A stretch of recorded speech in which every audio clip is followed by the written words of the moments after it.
My husband wasn't keen on intimacy. It happened about once every 6 months, and he was extremely restrained. I thought he was abstinent. Until one day, I saw a video. In it, my honey and a strange woman were engaged in a heated, intense session. At the end of the video, a line of text appeared. Send me $50 via Cash App, and see how I can help you plan your grand revenge. Seeing that last line, 1,000 thoughts raced through my mind. Prank, AI-generated scam. This was fake. I threw my phone on the table. David wasn't that kind of person, he loved me. I looked out the window as David's car pulled into the garage. He was home really early today. I stood up and took the jacket he had just taken off. Just as I was about to tell him about the prank, a lipstick suddenly fell out of his jacket. David picked up the lipstick without batting an eye. This is Sarah's lipstick. I forgot to give it back to her. I glanced at the lipstick shade, and suddenly remembered the woman's lips in the video. The color really was similar. I casually helped him hang up his clothes, playfully saying, "Honey, don't pick up other women's lipstick in the future. I'll get upset." He playfully tapped my nose. Got it. While he was showering, I quietly unlocked his phone and checked his chat logs history. Everything seemed normal. There were no unusual transfer records. I breathed a sigh of relief. Just as I put his phone back, he emerged wrapped in a towel, revealing his alluring V-line abs. I narrowed my eyes and leaned in, teasingly tugging at his towel. He caught my restless hand and kissed my forehead. "Good girl, you know I'm not into that kind of thing." I felt a little deflated. Out of the corner of my eye, I caught sight of a small brown birthmark near his V-line abs. My heart tightened again, because even his birthmark was clearly visible in that video. We had dinner together. That evening, he poured me a glass of vitamin water as usual. He watched me drink the water before going to his study next door to work. I seized the opportunity to induce vomiting, expelling all the water. Just moments ago, I had seen a friend request with a line of text. "Do not drink that water."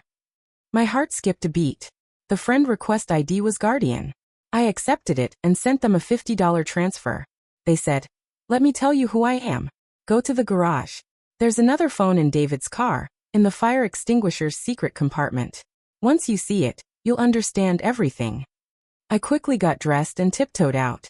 Just as I reached the front door, David walked to the study doorway and asked, "Honey, where are you going?" I was startled and got goosebumps on my back.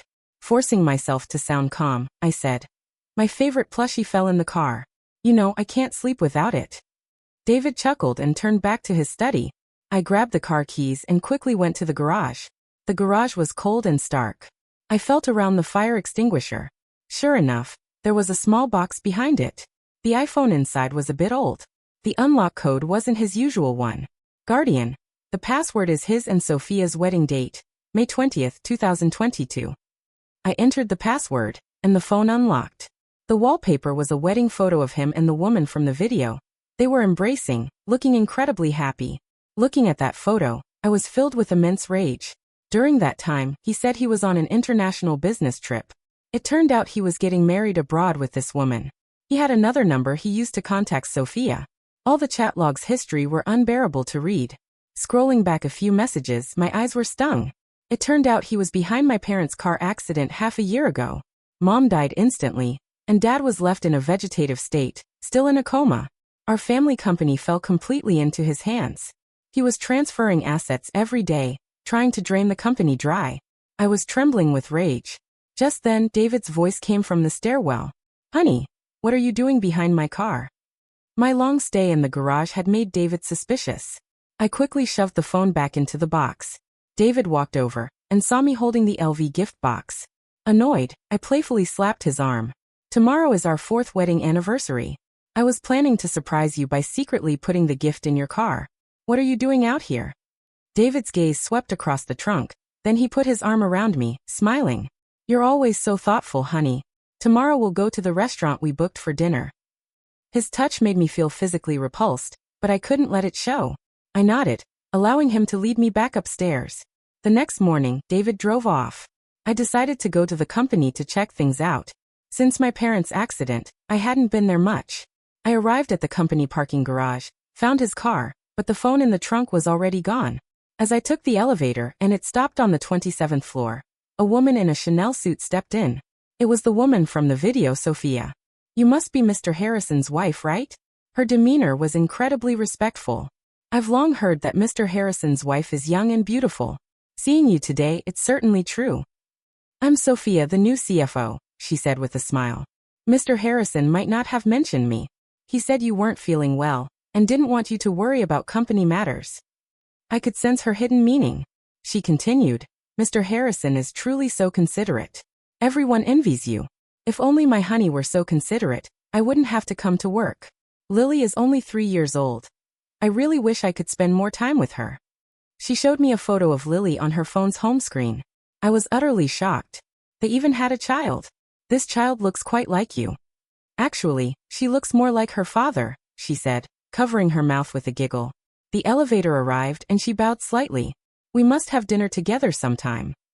Watching her sashay away, I felt utterly disgusted. Arriving at Dad's office, it was filled with clutter and dust. No one had bothered to clean it. A wave of anger washed over me. I went to look for Chris, but I found the assistant was no longer there. Guardian, go to the archives/records room. Your father's former secretary, Chris, is still there. In the archives/records room, Chris was clearly very agitated when he saw me. Miss, you're finally here. I asked Chris to pull up the company's personnel change records since David took over. Around the time of my father's accident, there were extensive personnel adjustments in the company's senior positions, and Sophia was parachuted in around that time. Chris lowered his voice. Recently, the company has been purging older employees. Many senior executives have been dismissed. It's been done by the new CFO, Sophia, and Mr. Harrison has tacitly approved it. The strangest thing, Chris said, pointing to a document, is that the last document Chairman signed before his accident was the approval for Sophia's transfer to CFO. But I distinctly remembered that Chairman hadn't come to the company that day. My heart jolted. It was another forged signature. When I knocked on the door of David's office, he was on the phone. Seeing me enter, he immediately changed his tone. We'll talk another time. I walked over, casually picked up the coffee cup on the table. There was a faint lipstick stain on the coffee cup. I pretended not to notice. This is cold now. I'll have the secretary brew you a fresh one. He quickly pulled the coffee cup away. Honey, what brings you here? I sat opposite him. I came to see Dad's office. David's expression stiffened for a moment, but it quickly faded. Honey, it hasn't been cleaned in a long time. It's very dusty. Don't go there. I've already been there, I said, looking into his eyes. It's full of clutter, and no one has cleaned it. He walked over and took my hand. I'm sorry, it was my oversight. I'll have someone clean it right away. I pulled my hand away, saying coldly, and Chris? Why was he replaced without telling me? He knelt before me, his voice gentle. Honey, these are all company necessities. I don't want you to worry about these business matters. You have me. Are you saying it's necessary to drive away all of Dad's old subordinates? I stood up and snapped. This company belongs to the Sterling family, not the Harrison family. David's expression flickered, but he gently pulled me closer. Those subordinates were involved in corruption. Dad wanted to fire them long ago when he was still at the company. I was just following his wishes. If you're still uneasy, how about I discuss all major company decisions with you from now on? It was a clumsy excuse, but the old Eleanor would have believed him. He embraced me. I know you care about Dad's company, but your priority right now is to rest and recover. He kissed the top of my head. What do you want for dinner tonight? I'll take you out. Just then a knock sounded, and Sophia pushed the door open. When she saw me, her eyes glinted with malicious intent. Excuse me, Mr. Harrison, I have a contract here that needs your signature, and there's an important meeting tonight you need to attend. I pushed him away. I won't be staying for dinner. I'll go home and rest by myself. Back home. I went to the balcony, and tears immediately welled up. My hands trembling, I pulled out my phone, ready to call the police. If I called the police, they could investigate the cause of Mom and Dad's car accident, and the asset transfers. Guardian's message suddenly popped up. Don't call the police. Absolutely do not call the police. I was furious beyond belief. Who was she? Why tell me the truth, only to stop me from calling the police? I tried to send her a video call request, but she didn't answer. I hung up, preparing to call the police again, but Guardian sent another message. I can't answer video calls, Guardian, but I won't harm you. You really can't call the police, trust me. I stared intently at the phone screen. Why can't I call the police? Guardian was silent for a long time. Because if you call the police, you won't survive the night. Trust me, I've seen it too many times. Those words sent a chill down my spine. What do you mean? Guardian, go to the hospital. There's something wrong with your father's medical records. I rushed to the hospital and took photos of the medical records under the pretense of reviewing them. Over the past month, Dad's coma scale had been progressively worsening. I flipped to the visitor logs and suddenly saw a familiar name, Sophia. The logs clearly stated she visited every week. I asked the nurse why a stranger was allowed to visit. The nurse explained, surprised. Your husband personally brought Ms. Vance here. Ms. Vance provides weekly care for Mr. Sterling. Didn't you know? My phone vibrated. Guardian. Every time he visits, he injects your father with a drug that can kill your father without anyone knowing. David can't wait to get his hands on the company. I was about to look closer when I heard the sound of high heels. Sophia was walking this way. I quickly hid behind the nurse's station and watched her expertly enter the hospital room. Just then, my phone suddenly rang. Sophia turned around alarmed, but she saw the nurse was just answering a call. She shook her head and continued towards Dad's hospital room. She entered Dad's room, closed the door, pulled out an injection from her bag, and just as she was about to administer it to Dad, I pushed open the hospital room door. Sophia's hand trembled, the injection fell to the floor, and she quickly kicked it under the bed. I stood at the hospital room door, holding a bouquet of fresh flowers, feigning surprise. Sophia? What are you doing here? Sophia's expression was priceless, but she recovered quickly. Mr. Harrison said you weren't feeling well, and he's been busy, so he arranged for me to check on Mr. Sterling every week, as he was concerned about his condition. I resisted the urge to slap her, walked over, discarded the long withered flowers in the vase, and replaced them with the fresh ones. Sophia looked a bit awkward. I turned back and said indifferently, "Thank you. I'm here now so you can leave." Her gaze flickered towards under the bed. I knew she wanted to pick up that drug. I asked her, "Anything else?" She reluctantly left. I quickly crawled under the bed and retrieved the injection. After I left, Sophia entered Dad's hospital room again. She bent down, found the injection under the bed, breathed a sigh of relief, and quickly pushed the injection into Dad's foreline. After injecting the drug, she secretly put the empty syringe in her bag and left.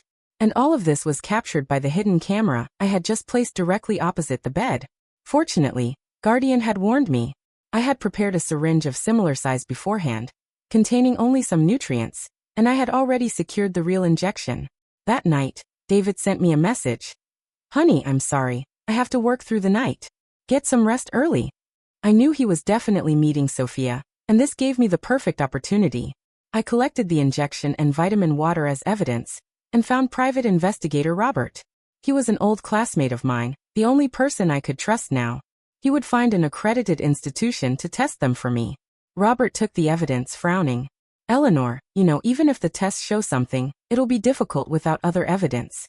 We need to find that phone and the dashcam that mysteriously disappeared at the time of the accident. Guardian, check David's recent large transfer records." Since I knew his password, I quickly found a 5 million transfer. The recipient was Tony, an ordinary driver from the company. I remembered him. He was the substitute driver on the day my parents' accident happened. I had looked for him before, but he disappeared after the crash. Guardian. Yes, because he got the dashcam's memory card, and he's been blackmailing David. The 5 million David gave him wasn't enough. He wants more. If you find Tony, you'll get the evidence of David's murder. David must be looking for him too. Tony kept that ace up his sleeve to save his own life. Robert was just about to start investigating Tony's whereabouts when Guardian sent another message. Guardian. Tomorrow at 2 a.m., he'll be at the Golden Sands Casino in Las Vegas. Ever since he became rich, he goes there to gamble every week. Robert and I exchanged glances. How could Guardian know all this so clearly? Robert stroked his chin. Why does Guardian know so much about everything? Eleanor, you shouldn't trust this person too much. Ever since I learned of David's betrayal, my worldview had crumbled. Although I knew Guardian might not be on my side, all the information provided so far had been true. I chose to use it to fight back against David. As soon as David got home, he ducked into the bathroom to shower. He was just trying to wash away Sophia's scent. I told David that my best friend had invited me to Las Vegas to clear my head, and I was leaving today. David had always been compliant with my wishes, and this time was no exception. I bought an afternoon flight ticket and flew to Las Vegas with Robert. At 1:30 a.m., I was at the Golden Sands Casino, waiting for him to show up. Sure enough, at 2 a.m., A portly middle-aged man staggered in. Although he had gained a lot of weight, I recognized his face instantly. It was Tony. He headed straight for the baccarat area. Soon he was pulling at his hair in frustration, having lost all his chips. I saw him, looking frantic, go into the restroom and pull out his phone. He called David. He fiercely threatened David, demanding another 10 million immediately, or he'd release everything the dashcam recorded online. David on the other end of the phone must have been furious. Tony hung up, clutching his phone, anxiously waiting for the transfer. I held a glass, pretending to be tipsy, and leaned closer to Tony. Did you hit the jackpot recently? He looked up at me, his face instantly turning pale. You've got the wrong person. Really? I swirled my glass. My apologies, you just look a lot like a driver from my family. He abruptly stood up and strode out of the casino, turning into an alley. Rapid footsteps sounded behind him. Robert, dressed in black, pulled out a collapsible baton. Anyone who threatens Mr. Harrison won't live. Tony's jowls quivered, but he stubbornly retorted. If he dares to kill me, he'll never get the memory card. Once you're dead, no one will know where the memory card is. Robert advanced step by step, and Tony turned to flee. Robert struck his back with the baton. Tony cried out, falling to the ground, then frantically picked up a flower pot from the ground and threw it at Robert. Robert shattered the flower pots and then struck Tony's head with the baton. Blood immediately gushed out. Perhaps in the face of death, people can unleash immense energy. Tony suddenly lunged and rammed Robert in the abdomen, knocking him almost off balance. I suddenly appeared behind them and sprayed Robert with pepper spray. I dragged Tony, twisting and turning, and finally managed to temporarily shake off our pursuers. Tony slumped to the ground, panting heavily. He looked at me. Why? Why did you save me? Because I need the truth. He gave a bitter smile. You know what? I've been living in fear for the past 6 months. Tony choked up. I owe your dad my life. If it weren't for him back then, I would have starved to death. Footsteps echoed in the distance. This is the location of the memory card. David must be punished. Before he could finish, he violently pushed me away. Run. When I looked back, the men in suits were already walking towards us. This time, they weren't killers disguised by Robert. David could find Tony's location and send assassins in such a short time. I had truly underestimated him. I slipped out of the alley and reunited with Robert. Once safe, I opened the note. Unit 3 Basement Rosewood Apartments, 18 Willow Creek Lane, Seaside Cove. Robert took the note and rushed to Tony's hometown, Seaside Cove, while I had to go back to save Dad. Guardian said David hadn't gotten the memory card, and the longer he waited, the more complications could arise, so he would act against Dad immediately. I bought an early morning flight. As soon as I got off the plane, I received an alert from the surveillance camera installed in Dad's hospital room. On the screen, a nurse furtively pushed open the door. It was a crucial time for shift change. She looked left and right, then quickly walked towards the four-pole. I bolted upright. She was holding a dark green injection.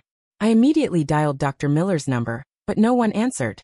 Damn it, I called again, still no answer. On the monitor, the woman had already picked up the 4 bag, aiming the needle at the 4 line. Gritting my teeth, I called the hospital's main desk directly. There's a fake nurse trying to kill someone in room 612. Stop her immediately. After hanging up, I stared intently at the screen. There were still a dozen drops of fluid in the 4 line. If the poison was injected, Dad would surely die. Suddenly, the door was pushed open. My call had worked. The fake nurse clearly panicked, her hand shaking, and the syringe fell to the floor. She turned to run but collided with the security guard who rushed in. She ducked and in the instant the guard missed, darted out the door like lightning. Stop her. Dr. Miller's voice came from the hallway. I'm already in a taxi, on my way to the hospital. David's call came through. Honey, are you home yet? I'll pick you up. I forced myself to remain calm. The director said something happened to Dad. I need to go see him. After hanging up, I immediately texted Dad's good friend, Uncle George. My father must be transferred to another hospital immediately. By the time I arrived at the hospital, it was in chaos. Security guards were reviewing surveillance footage, searching everywhere for the fake nurse. Ms. Sterling, Dr. Miller rushed over. How did you find out? I glanced at the syringe on the floor. A hunch. Dad's condition has been worsening lately, and I felt something was off. Just then David arrived. What happened? Someone tried to kill my father, I said coldly. I want to transfer him immediately. David, looking uneasy, stopped me. No. I mean, Dad's body is very weak right now. We can't just move him around arbitrarily. I pushed him away. Dr. Miller, has the ambulance arrived? 10 minutes later, the ambulance started moving, with David's car following closely behind. Suddenly, a van cut in front, crashing violently into the ambulance. However, 3 black sedans sent by Uncle George immediately formed a blockade, forcing the van back. The ambulance sped on, sirens wailing, finally arriving at Westside Medical Center. Uncle George saw Dad, still unconscious, and said heartbrokenly, "My dear, I'll take good care of your father. You go bravely, do what you need to do." Looking at Uncle George, tears streamed down my face. After my parents' accident, my health had deteriorated, and I gradually lost touch with old friends. Even Dad's hospital arrangements were entirely handled by David. My excessive trust in David led to this situation today. I will definitely make the conniving couple pay the price. A police officer called, saying he would be in charge of investigating the hospital incident, and asked for my cooperation. "Guardian, don't trust him, he's already been bought off by David." I remembered that voice. Back then, my parents' car accident case was also hastily closed by him as a mere traffic accident. He demanded I provide Dad's location. I hung up and blocked his number. As soon as Dad was settled, Robert sent me recorded footage from a dashcam. It clearly showed the person tampering with the brakes, David's own uncle. The video also contained my parents' voices, their agonizing screams during the crash. Before she died, Mom even instructed Dad to take good care of me. I held my phone, tears streaming down my face. Robert also sent me 2 lab reports. The drug they injected into my father would cause his organs to fail, without anyone knowing. And the vitamin water he gave me to drink contained a large amount of manganese chloride. After chronic poisoning, I would become mentally incapacitated, a puppet for him to manipulate. The former CFO also sent me a message. He had secretly investigated and found that most of the company's assets had already been transferred to offshore bank accounts. Even if all the evidence was gathered to put David and Sophia in jail, the assets in overseas accounts would be difficult to recover. I held my phone and took a deep breath. What kind of monster I'd been sleeping next to, Guardian? Guardian, I have a plan, but you'll have to abandon your conscience. Do you dare? I smiled. For scum like them, a conscience isn't necessary. Jail is too good for them. I want them dead. 2 days later, I called David. Dad has woken up, but he can't speak much yet. He seems to have something he wants to tell me. After hanging up, I connected to the listening device I had hidden in David's office. David said, "The old man is awake. We can't hide the company matters anymore. We need to leave quickly." Sophia, there's still some money in the company's accounts. Let's take all of it with us. David, we already have enough money in the offshore bank accounts. If we don't leave soon and get caught, both of us will end up in jail for what we've done.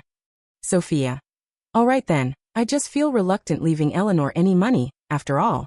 She had you for several years. David, get ready. Pick up Lily tonight. We're leaving tomorrow. The conniving couple were preparing to flee the country. David returned home to pack his things.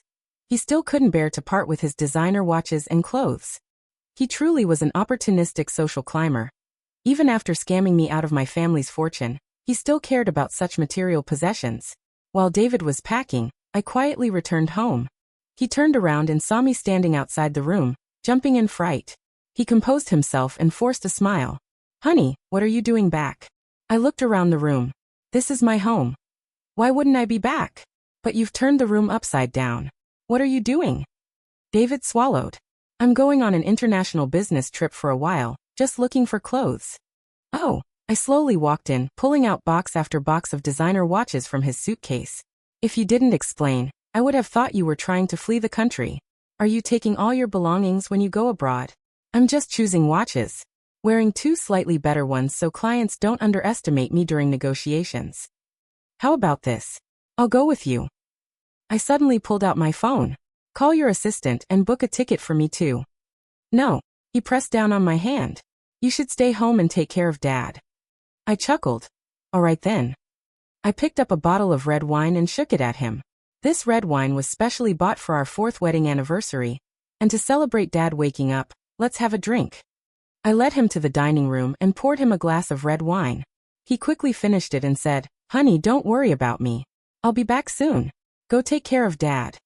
I rested my chin on my folded hands. propping my cheeks as I looked at him. Is the red wine good? He patiently replied, it's good. I added vitamin water to it. The moment I finished speaking, he suddenly spat out the remaining red wine. I smiled sweetly. Is that enough? If not, I can add more. David's face turned ashen. What do you mean by this? I swirled the red wine in my glass. Just a little vitamin water. Why are you so scared? David's eyes instantly changed. He dropped his gentle pretense, a sneer twisting his lips.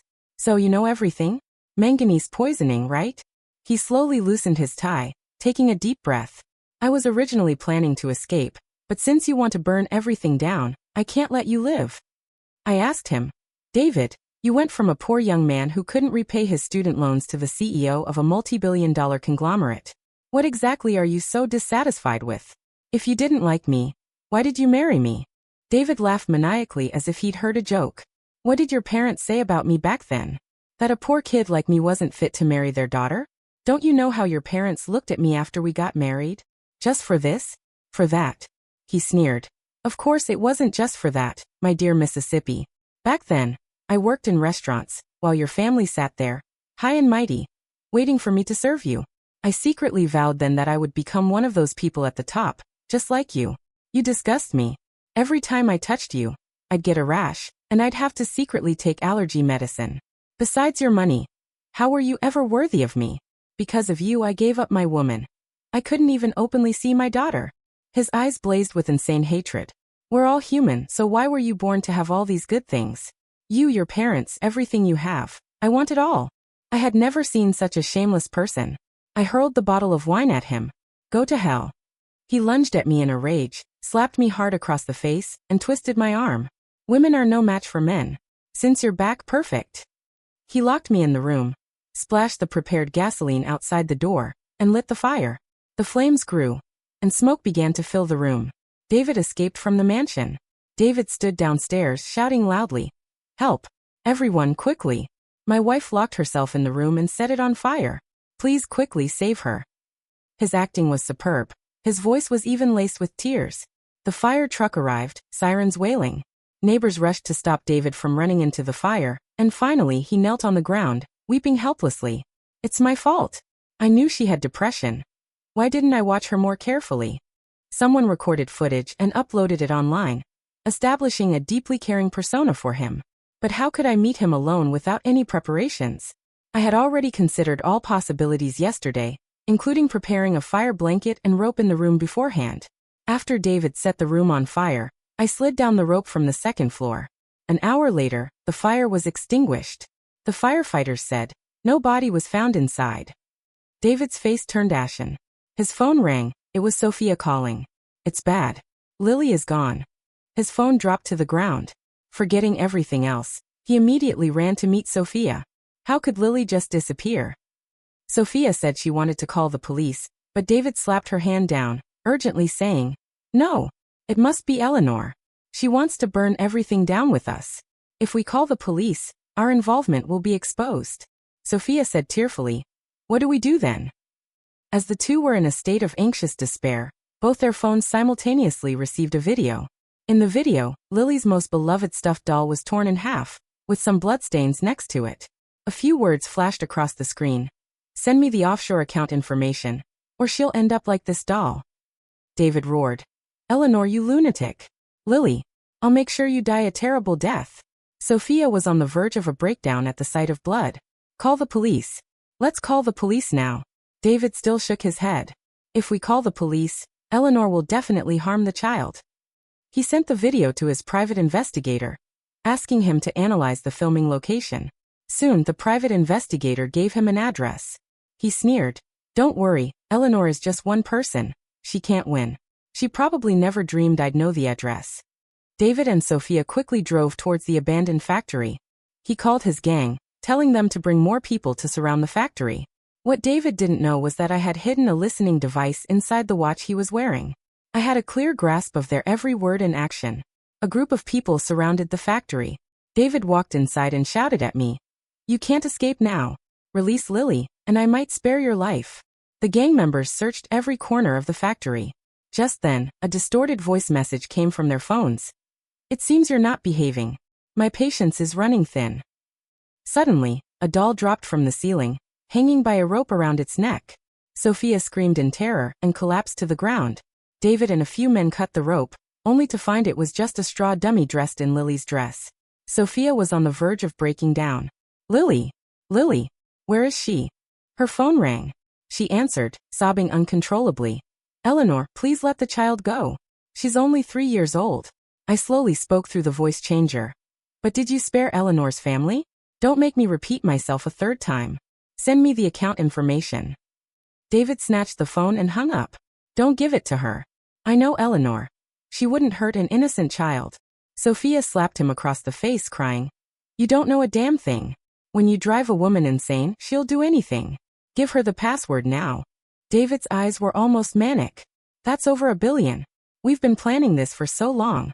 To hell with the money. Sophia shrieked hysterically. I want my daughter. Then the third video arrived. In it was a delicate, pale arm, next to a dark green injection. Does this look familiar? That's right, it's the very injection you intended to use to kill Eleanor's father. The voice changer emitted a chilling voice. You have 2 minutes to consider. In 2 minutes, I will inject her with the drug. No, Sophia screamed hysterically. I'll give you the password. I'll tell you everything. David seized her like a madman. You wouldn't dare. That's our entire fortune. Let go of me. Sophia pushed him away with all her might. You lunatic. Are you going to abandon your own daughter for money? David tried to soothe her. We can have more daughters, but the money won't come back. Let's take the money and flee abroad. You can have as many children as you want. Good girl. The fourth video appeared. Lily was crying. Mom, I don't feel good. A blood-red countdown appeared in large letters on the video. Sophia could no longer bear it, and sent a string of passwords and account numbers to my phone. Bitch. David slapped her, knocking her to the ground. You've ruined everything. He furiously kicked Sophia until several gang members dragged him away from her. After getting the account information, I immediately sent it to Robert, who was waiting outside that bank. He would transfer the money from the account to a secure one. I sent them an address. Sophia rushed into a family restaurant and saw Lily drinking milk. The little girl was unharmed, just a bit sleepy. Seeing Sophia, she sweetly called out, Mom. Lily rushed into her arms, and Sophia burst into tears. I'm sorry Mom is late. David simply abandoned them. News came from the hospital. Dad had woken up. I immediately made arrangements. A major news outlet interrupted programming with a breaking story. The footage showed a car accident scene, clearly revealing David's uncle tampering with the brake pads, as well as a video of David attempting to burn me alive. These videos caused a huge uproar online. I handed all the collected evidence over to the police, including exposing the police officer, who had been bribed by David. Under pressure, the police quickly issued an arrest warrant for David, but he had already fled the country by plane. This was even better, making it easier for me to act. Guardian told me that David had long ago bought a luxurious mansion on an island in Armenia. Now that he had no funds, he could only flee to that residence. The people I arranged were waiting for them in Armenia. To get to the island, they had to take a small seaplane. Unfortunately, halfway through the flight, the plane suddenly lost control. The pilot parachuted out, but the passengers plunged into the vast ocean with the plane. Given Armenia's rescue speed, it would be a year before they were recovered. Dad's health slowly recovered, the company's old employees returned, and all the offshore assets were fully recovered. A long time ago, Dad had bought insurance for my mansion and for David, and the insurance company paid me tens of millions. Guardian sent me a video, and the moment I saw her, tears streamed down my face. Her face was disfigured, but I recognized her by her eyes. It was the missing Aunt Susan. I instantly burst into sobs. She was alive. How could she possibly be alive? In the video, she explained that during the car accident, she was thrown down the hillside and knocked unconscious. As for her face, it had been gnawed by a wild animal. Fortunately, a local hunter tracking the animal discovered her. After waking up, she realized something was amiss. But in her current condition, returning rashly would only tip them off and be of no help. Her presumed death was the best cover. So she investigated in secret, and as soon as she had a clear picture of what was happening, she contacted me. Sunlight streamed in through the window. Father was pruning roses in the garden. These roses were Mom's favorite during her lifetime, and now we continued to care for them. The sunlight grew brighter, and the roses swayed gently in the breeze. My hand, gripping the phone, trembled violently. 3 days later, I waited at the train station. Trains stopped one after another, and people came and went. Finally, someone tapped me on the shoulder. She was wearing a wide-brimmed hat and a face mask. Tears and choked sobs blurred all the words I wanted to say. I hugged her tightly,